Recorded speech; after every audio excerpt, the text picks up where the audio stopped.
Psychological safety. A buzzword, or is there merit in understanding psychological safety?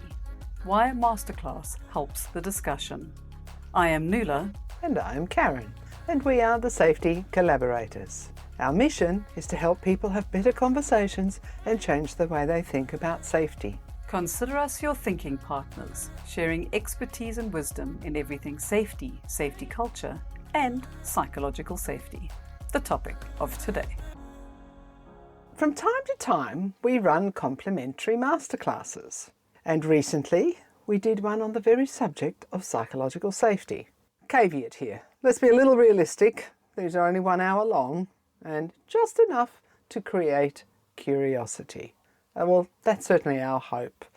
The feedback, which we'll share in a little bit, seems to suggest that it does. So why run a masterclass on psychological safety? It's certainly a hot topic. It's been around for a while, but I think it's gaining healthy momentum in many parts of the world, so not just locally. And we believe it is core or even underpins a healthy organisational safety culture.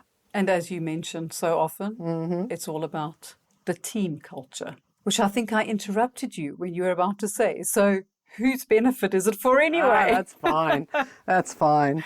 You know, I think we have a few sorts of our ideas, but you may have some other ideas. So if you're looking to improve your team's sense of belonging, if you want people to speak up and share their safety observations, you're looking to improve team cohesion, you want to understand better what is meant by vulnerability, or you're simply interested in creating a safety culture by design and not by accident, then you might think about adding psychological safety to the repertoire of your conversation. It's around team leaders, right from executive levels down, understanding what it is. Absolutely. But it's about, the people on the ground and involved in this, not having to be worried about the jargon and the buzzwords. And I think we've decided we will be doing a bit of a discussion coming up on jargon because psychological safety, it has become a buzzword. But do people doing their day-to-day jobs really need to know what the buzzword is? No, they need to feel the impact. Exactly. Let's dive into those a little bit deeper. Yep. And actually have a look at, what underpins that? And should we start off with, if you want to boost your team's sense of belonging? Yeah. I mean, why does belonging even matter in a team? Until you have belonging, you can't do much else. I mean, people will do their job, but they'll just go there, do what they need to do, and that's it. Yeah. So it keeps everybody feeling like they're part of the team, improving happiness and work performance. But I think what's really important, it's about knowing that you're valued and that your contributions matter. But I think even before, that sense of belonging is something that it should happen regardless. We shouldn't have to earn that right. We have worth. So how do we bring that worth into the team right from the beginning? And it's not always easy, and it's not easy for leaders. No. Because we were speaking earlier, we really are doing a big focus on leadership at the moment because it is so critical and crucial to everything in an organization. And I loved when you mentioned Maya Angelou, where she said, people will always remember how you make them feel. They won't remember what you said.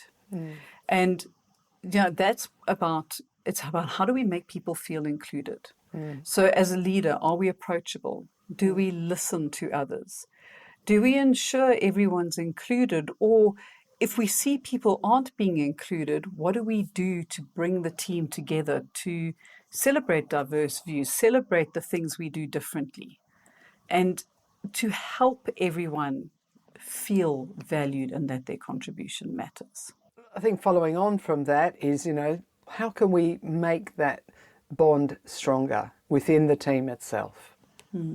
So it's not just the leader, but the leader has to kind of model the way, I think. So how do you keep communication open? There's other things you can do. You can have buddy systems, mentorships, you can do those types of things. But really, I think it's keeping the communication opening, encourage working together on different projects, and some of the other things around team bonding are the things that we really enjoy doing. What a social event, a team away day, some of those fun elements can be really, really helpful in developing the team bond and that sense of belonging. It makes me realise, I mean, one of the things we've done for years is run crew development programs. Why? Because we want people to feel that they belong to something from the get-go. Before they actually have to get into the serious shit. Absolutely. Absolutely. Yeah. Yeah. And I think it actually leads really nicely into the next bit. It does, but even before we get onto that one, sometimes it's something as simple as being there in the coffee breaks as a leader. Yeah. Pulling people aside on their smoke breaks, having some one-on-one session. Yeah. Finding when you're working, away from home on sites, whether that's onshore, offshore, whatever it is. What are the little team rituals that you do? Is it playing the guitar at night? Is it, having the evening tea and debrief of the day? So finding that sense of belonging. And now we can lead on to the next one. We want people to share their observations on site. We want them to be observant around the work that they do. Now, and it's not just looking for, there's somebody's not wearing the PPE or there's something on the walkway. That's part of it. But it's more than that. It's about you're your brother's keeper in some ways. How do you observe what everybody's doing so that we all work together safer? How do we share our observations so that it helps the whole team learn and improve safety practices? This is such a difficult one. It's that everyone is expected on most places that we work to share a safety observation. Yes. And so often it ends up being a numbers game and they end up being toilet observations, which is so frustrating because that's not the intention. The intention is because you're, as you said, being your brother's keeper, you looking around, you paying attention, you going, oh, hang on, this could be an improvement, that could be better. But if that initial sense of belonging isn't there and you don't feel that your contribution will be valued, who cares? Because you know what, then I'll just fill in the piece of paper because I need to. Whereas when that sense of belonging in your team is there and your team feels safe to come up to you as a leader or even amongst the team and say, you know what, Karen, I'm not so sure what it is I'm doing here, or I'm concerned that someone could get hurt by doing it this way. Is there another way of doing it? People are then sharing their safety observations and having the conversations that matter about improvement, about getting things done, about contributing without that sense of, I've got to step on eggshells or I might get blamed if something does go wrong. So I'd rather just keep quiet. Exactly. It's funny, when I was listening to you, the thought of the unwritten rules was coming into play here, because unwritten rules really underpin safety culture, or any culture actually, but not just safety. But, what are the unwritten rules as well need to be taken into consideration if we want people to feel safe to speak up. Yeah. So I think we often think that, safety is that thing that's over there that's being done to me, or I've got to do it to someone. But actually it's about, do you feel okay taking that breath and going, whoo, time out, I need to think about this, or we need to talk about it. And I don't want to be made to feel marginalised, stupid, silly, or any other thing. I want to be thanked and congratulated for contributing ideas to make things safer. Yeah. I remember on one rig I was working on, all I got people to do was to say please and thank you. It was hilarious. Because all across the rig, people were going, oh, please, can you help me? Oh, thank you for doing. But they were really exaggerating it. I mean, it became quite a giggle. I can imagine. I could just imagine people taking it to that level of... Well, there's a couple of people that might have been... Exactly, right? And, I mean, they were taking the mickey out of it a little bit. But at the same time, it still shifted the energy... It makes a difference. ...around appreciation. And people still walked around going, okay, I feel a bit silly, but you know what? It is better doing this. And then you'll hear, oh. Yeah, it is. Mama Kaz says to say thank you. Or Mama Kaz says, that was my nickname, please and thank you. So, but it helps to build, and I think that it helps us to feel more united as a team and as a group.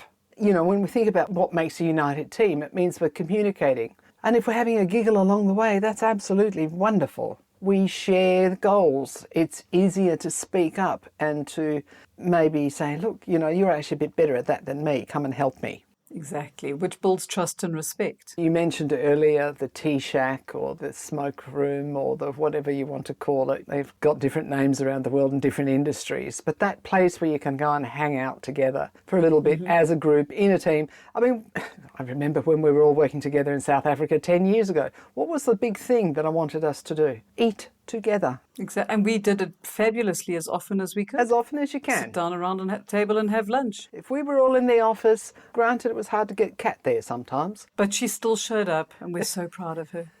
But I mean that in a positive sense, because she's the one that really is great at no, you two can go chit-chat. We're going to make sure this gets done, and we go, put it down. The invoice can wait. Come on. And so it was wonderful. But even with the greater team that we were working with in South Africa, the once a month barbecue, or braai as we say in South Africa, that was always highly attended and it was a great conversation and it was just in the parking lot. Exactly. A memory popped up on Facebook of 11 years ago when I was working with a logistics company in South Africa, Seabourn Express. And it was a potjie, so it's like a cast iron pot cook-off competition. Yes.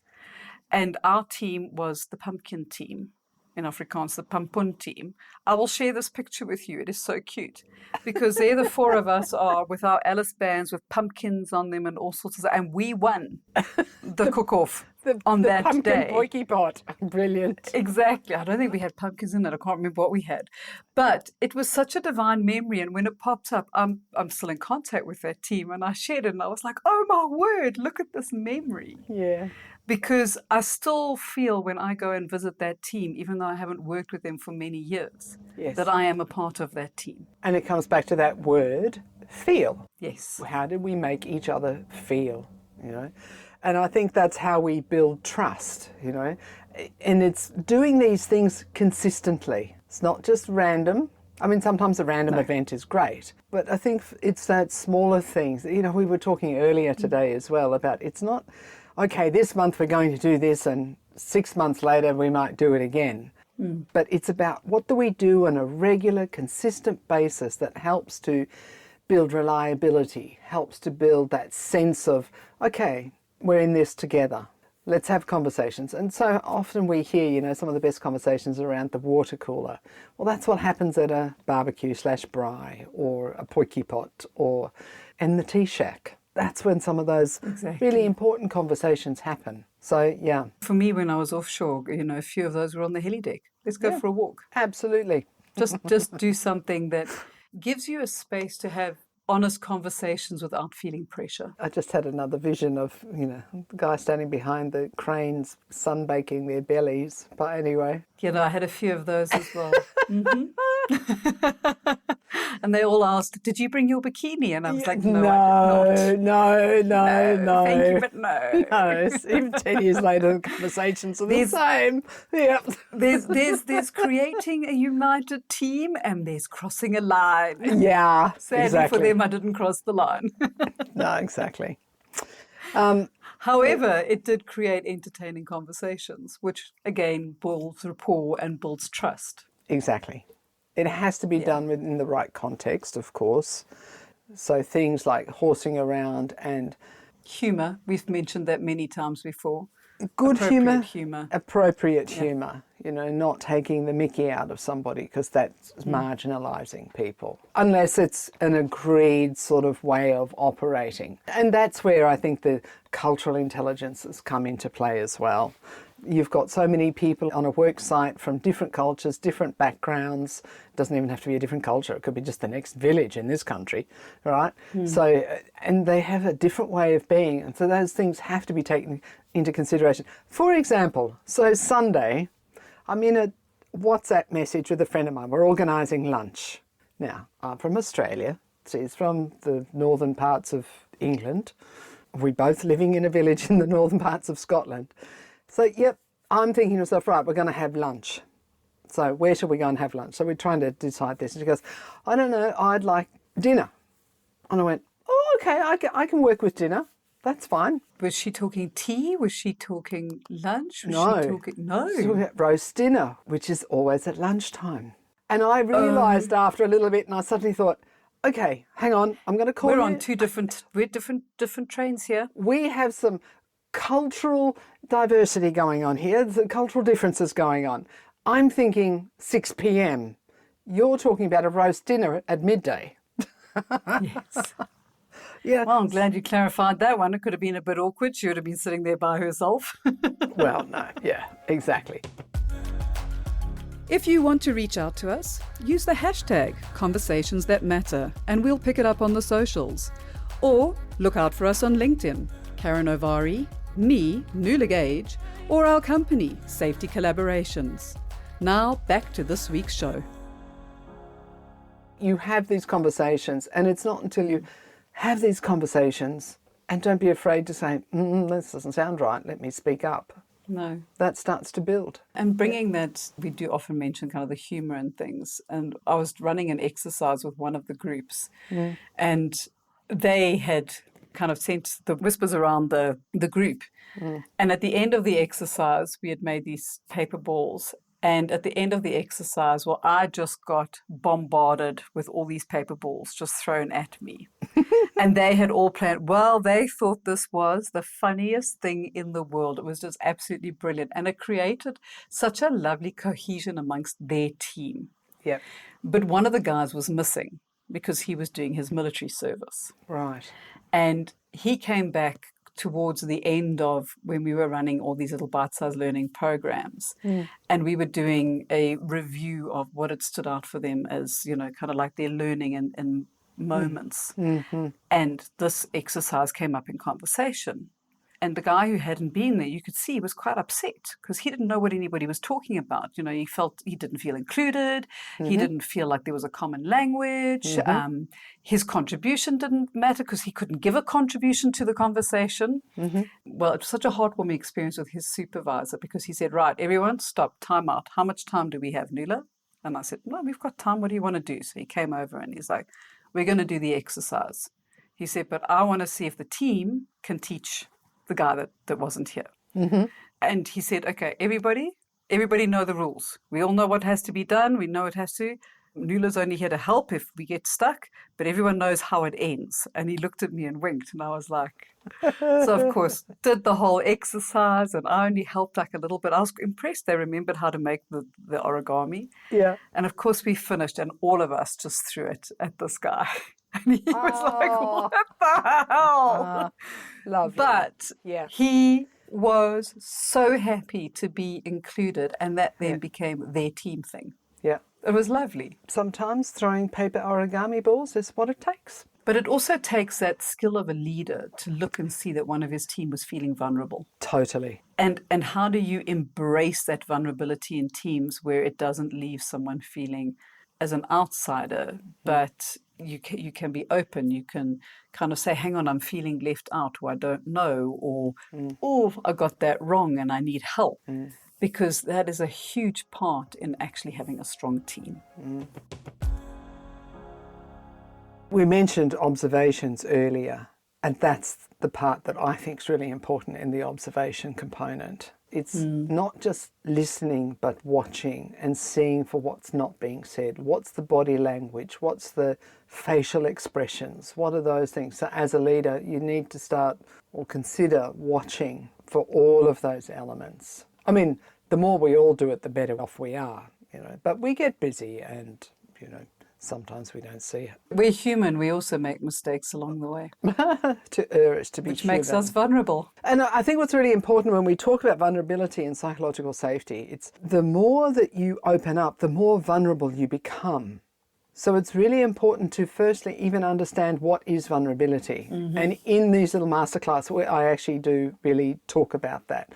We do some little activities as well to just highlight what is being vulnerable. What does it actually mean? It's a big word. And scary. Yeah. So if you think about vulnerability in mechanical sense or an engineering sense, it's the same with people, except that the more that we open up, the more that we want to build trust, the more that we want to, I guess, learn, contribute, and then the most vulnerable thing of all is to challenge the system. I mean, when we're doing that, we are really opening ourselves up and being highly vulnerable. So we talk about the ladder of vulnerability in the little masterclass. I say little, it's not so little, but anyway. And celebrating that vulnerability is, it shows everyone in the team that they are valued and they're important. Yeah, indeed. And for some people, it's a really hard line to kind of like tiptoe over. But the more you do it and the more value you see that comes from that, the greater strength that you have in your teams. And a lot of this, and that's where we're talking about, take away the jargon of psychological safety in the term of, what is this big buzzword? This is psychological safety in real practical terms. All of these, speaking up, building trust, making a united team, boosting your team's sense of belonging, being vulnerable yourself and allowing your team to be vulnerable, because that allows you to design your safety culture on purpose, and you don't have an accidental safety culture. Indeed. And everybody has a safety culture. It's just, is it the one you want? Yep. And is it a culture of safety? When we say culture by design, it's how do you make it a core part of your team's identity and not just ticking boxes for the sake of it. So it's going deeper. It means building the habits and attitudes that will help the team grow, to feel safe enough to speak up, to challenge the current safety processes if they need to. And something I think is important to say here is when we talk about this, we're not saying that there's no accountability, that there's no roles and responsibilities. In fact, quite the opposite. It's actually those things are incredibly important. And too often we see that they're a little bit lackluster because we haven't set the boundaries for people. So therefore it causes dissent and friction and no clear path towards how do we have conversations that matter, that are important, and that helps us to build that muscle, that psychological safety muscle. You don't have to call it that, but right, how do you build that muscle? So just starting with habits of simply just listening more and speaking less sometimes, being accountable to yourself, being open and honest. Yep. How do we involve people in talks, in safety moments? How do we get people to feel part of the team? What is the onboarding like? What is the conversations around, okay, we're not just telling you you've got a job today, but you're actually going to be part of something. Now, I think it's really important to say that there are other elements that are involved in building a culture. It's about understanding team development, emotional literacy, intercultural and communication intelligences or conversational intelligence. It's complex. There's a lot of complexity right? to this. It's complex, right? But, regular conversations, regular training, regular workshops, attending our own complimentary masterclass, it gives you some ideas on what you might like to do. Well, it starts creating a common language, and it starts creating a sense of curiosity and a degree of understanding, but hopefully curiosity to want to know more. And why is that important? Reduces accidents, boosts team morale, improves your reputation, probably saves money at the bottom line. It makes safety a habit. It helps projects and operations go more smoothly and efficiently, reduces conversational waste, making everybody's job easier and safer. I mean, ultimately, that's what we want. We want everybody to go home. We want everyone to go home, and we want to end the day and go, you know what, that was a good day. This is a good intro into, making psychological safety like a bit more real and practical. Yeah. And like you said, the masterclass is a complimentary 1-hour session. And what we cover in that is the general overview of psychological safety. Why is everyone talking about it? What it is, and importantly, what it is not. Because we do need to understand what psychological safety is not. What is vulnerability? And as I'm sure you gathered from our conversation, that's a really important component. Having a common understanding and the intro to the 4 stages of psychological safety, and then a little bit of a suggested roadmap So, what do you actually do with this? How do you take it forward to the next steps? Exactly. And we got some lovely feedback. So, I thought it Indeed. would be a nice idea, Karen, if you shared maybe two of the bits of feedback that we got from different people. So for one person, we got, I woke up to this email. There was more in this email, but we're just going to give you a taste of what was said. So please accept my sincere appreciation for offering me the opportunity to attend the Psychological Safety Masterclass. All the meaningful assistance and insights not only offered during the masterclass, but also from the various resources available on your website. It was something that helped me widen my perspective in the field while I am trying to identify the interconnections and interdependencies with other relevant concepts, such as emotional intelligence and cognitive skills development. Awesome. Very. And he gave great feedback in the session as well. he did, actually. He asked some really great questions. And our next little bit of feedback here is thank you for your time and sharing your experience. The session was very interesting and dynamic with polls and breakout rooms. I enjoyed it a lot and learned something new to implement in my daily work life. Thank you very much to those two delightful people. The big question is, will there be another psychological safety masterclass? Yay! Yes, Thursday, 18th of April at 1400 to 1500 UK time. So 2 p.m. to 3 p.m. At that time will be what we call British summer time. So for anyone who thinks it's GMT, it's not. It's 1 hour ahead of GMT. So hopefully some of the people that couldn't attend the first one because of time zone challenges, because it was in the morning, this one hopefully is more appropriate for, particularly for our friends over in the US.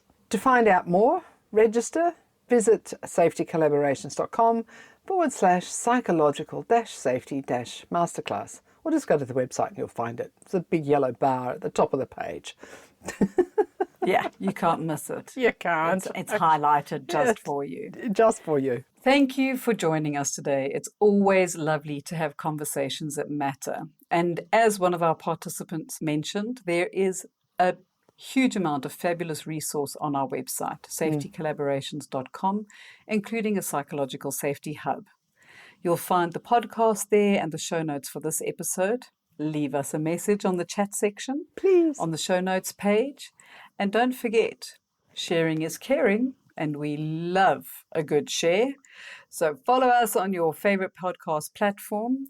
Leave us a review. 5 stars would be absolutely amazing because it will help others have a little bit of insight and wisdom into everything safety. And doing these just helps us and helps you.